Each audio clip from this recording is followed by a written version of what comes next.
suite un jour au Sénégal, un jour dans le monde, un petit chamboulement.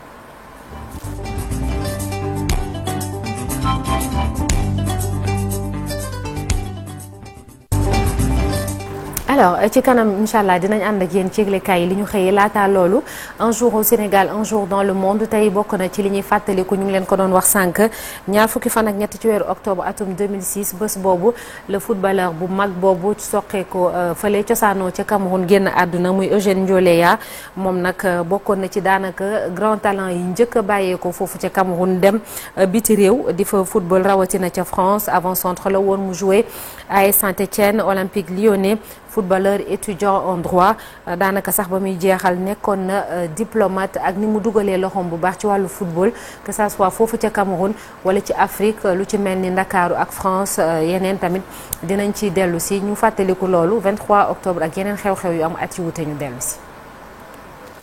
23 octobre 2023 ca Caen réewu France état bu Sénégal nag dafay jënd ay biens yi fi président de la République Léopold Sédar Senghor bàyyi woon moom ak soxnaam si di Colette ñu ngi ko doon jaayee lu toll ci 244 000 euros mu nekk nag 159 millions ci suñuy koppar ay takkaay la ak it décoration militaire ba ci sax ay cadeaux diplomatiques yoo xamante ni si dañu koy dugal ci patrimoine national bu Sénégal.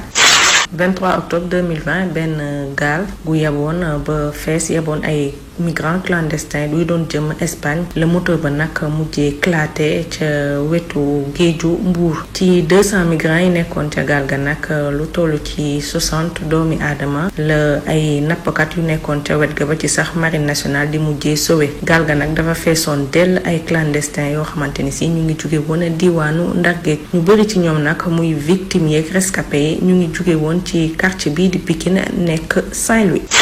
23 octobre 2013 moo nekkoon faatu Falaye Baldé fekkoon ko mu amoon juróom-ñetti fukki at ak benn Falaye Baldé nag champion bu mag la woon ci wàllum làmb année 1960 jàpp 1970 naka noonu wéyjuru Ama Baldé bi nag def na palmarès bu am solo ndax nag sur 137 combats am na ci 134 victoires ñaari nul ak benn défaite.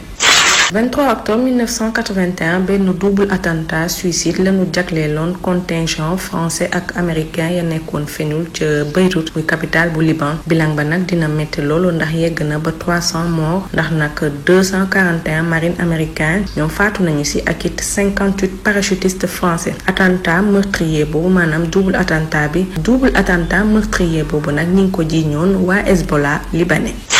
23 octobre 2012 promoteur de lutte bi di Luc Nicolaï la ñuy teg loxo maanaam tëj ka kaso ci mbirum détention de drogue mbir moomu nag mi ngi ci àndoon ak français bi di Bertrand Tulli doon jiite hôtel Lamantin Beach bu Saly. li ko waral nag mooy douanier ya nekk ci Mbour dañoo fekk lu toll ci 50 grammes cocaïne ci bureau bu Bertrand Tulli ci saa si nag lanu njortu ni daal dafa mel ne Luc Nicolaï moo bëggoon piéger Bertrand Tulli mi nga xamante ni si njegeñaaleem la woon ndax nag Luc Nicolaï dafa santoon benn liggéeykat bu nekk ca hôtel bi ngir nag mu dugal cocaïne boobu ca bureau Bertrand Tulli ngir ñu mën koy soutirer xaalis naka noonu Luc Nicolaï nag dinañu ko mujjee condamné juróomi atu kaso bu ànd ak benn at sursis ngir nag détention de drogue association de malfaiteurs ak complicité de tentative d'extorsion de fonds. ñu taxaw 23 octobre 2006 moo nekkoon faatu camerounais bi doon wuyoo ci turu Eugène Ndoléa ma nga faatoo Douala moom nag footballeur bu mag la woon foofu ca Cameroun ba muy faatu ma nga amoon 75 ans Eugène nag bokkoon na ci talent yi ñu njëkkoon fësal foofu ca Cameroun ñu expatrié leen réewu France moom nag jot na joué Saint-Étienne ak Olympique Lyonnais footballeur la woon ak étudiant ndax nag Eugène Ndoléa jot naa am diplôme en droit camerounais bi nag bokk na ci ñi sos fële ci réewu France Union nationale des footballeurs professionnels atum 1961 jotoon na fee nekk diplomate ministre ak it sax syndicaliste bokk na nag ci ñi defar bu baax football français ba ci sax football africain sooy seet sax atum 1981 jéem na indi ay bërëb fii ci Sénégal yoo xamante ni si dañ ko jagleel football africain moo tax ñu bëgg a xam lan moo indi woon Eugène fii ci Ndakaaru lan moo tax mbébétam boobu mu amoon ci football fii ci Sénégal mujjeewul am succès su doon jàppale nañu Eugène ci projet wam boobu ndax suñu ndaw yi dinañ soxla di dem bitim réew ba di ci am ay jafe comme ndaw bi di Cheikh Touré ci réewu Ghana. Eugène Ndoléa buñ ko tuddee ñëpp dañuy jàpp ne footballeur te présente footballeur camerounais loolu la ñuy gën a jàpp mais li def ba ñu war a mën a fàttaliku Eugène Ndio Leya li tax ba mu nekk un peu dans l'histoire en dehors de quasiment du football en dehors de sa pratique du football la ñu wax ne loolu ci la ko defee footballeur camerounais on va dire oui parce qu'il est né au Cameroun mais musul football Cameroun en réalité Eugène Ndio Leya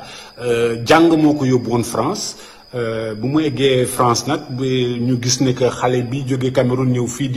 di jàng mun na football ñu duggal ko ci football signaloo ko ay contrat mu joué Saint-Étienne parce que fa la doon jàngee bi jàngam obligé mu changé dem beneen dëkk dafa bàyyi Saint-Étienne dem Lyon pour mun a inscrire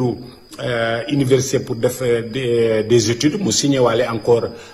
foofu nga xam ne mooy Lyon même Lyon tamit football na ci club Lyon def ay jéego yu am solo mais bi mu waree def doctorat dafa waroon jóge Lyon dem beneen université fële ci Paris dafa obligé bàyyi Lyon dem également Paris bi mu arrêté football parce que bi mu demee Paris def doctorat bi mu paree dafa arrêté football nekk diplomate ci dëkkam et cetera mais surtout mu nekk syndicaliste def jéego yu am solo taxaw pour ak footballeurs yi di leen taxaw pour que ñu changer seen condition mu créer li ñuy wax syndicat des footballeurs professionnels en France mooy union nationale des footballeurs professionnels mu am ci nag ay ndam yu rëy diplomate la woon ci Camerounais yi dañ ko di ko affecté ci ay ambassade yu bëri voyagé na tukki na am na ay contact yu bëri en dehors de football mais musul bàyyi affaire idée wu football fi ñu ko mënta affecté tam fu mu mënta dem tamit idée bi mu defoon France li mu defoon France ba mu law ci Europe yëpp loolu la bëggoon nag indi Afrique mu ñëw Sénégal bëgg nag installé fii li ñuy wax professionnalisation de tout le système les clubs l'administration et cetera mu nekkoon nag genre révolution bu rëy parce que li mu bëggoon def xeex bi mu bëggoon xeex France parce que xeexu France bi tam métti na ça a pris une dizaine d'années pour que mu nekk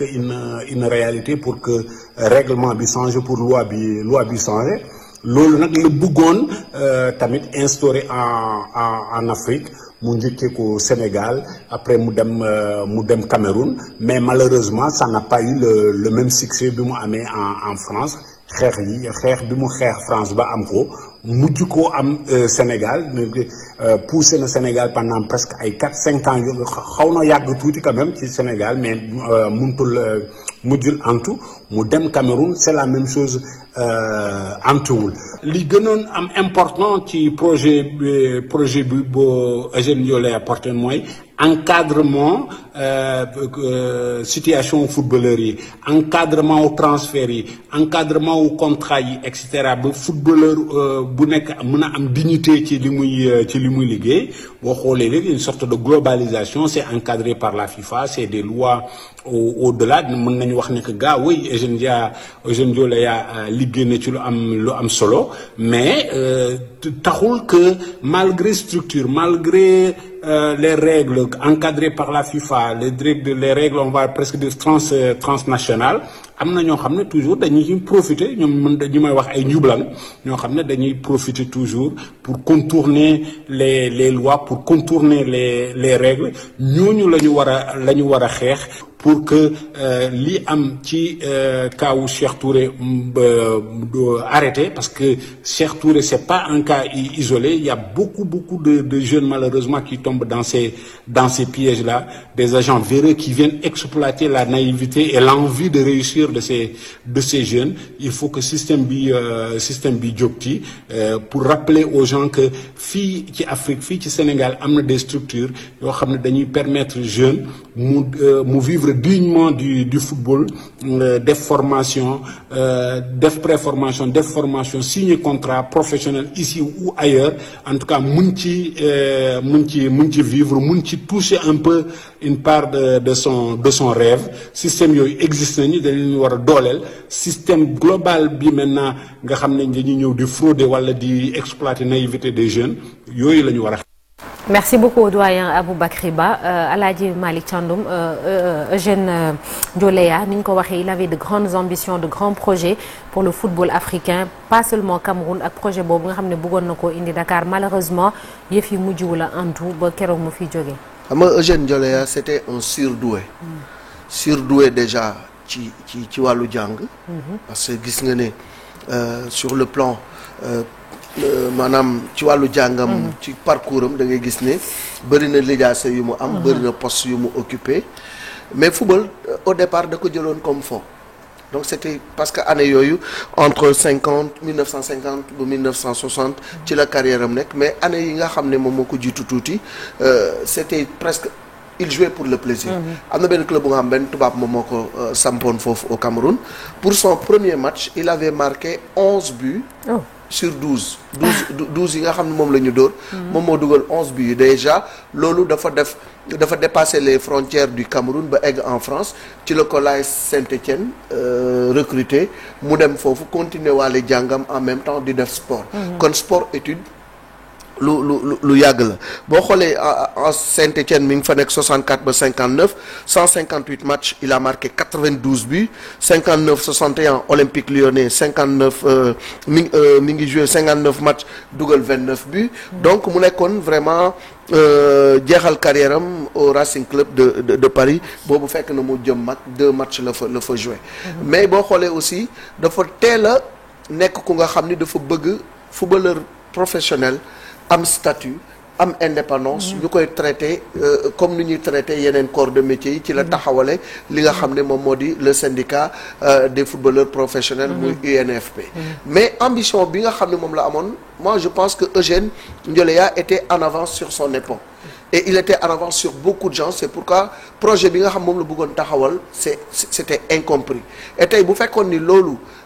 maanaam sampoon na ko Dakar wala mu samp ko Cameroun ni nga xam ne noonu lañ doon recruter footballeurs africains yi di leen yóbbu mu mel ni genre traite négrière bu nga xam ne moom moo doon am di leen exploiter malgré leur talent duñu leen woon traité au même titre que yeneen footballeurs yi kon xëy na lii am nii tey ba muy am ci xale bi Touré kon xëy na dootul am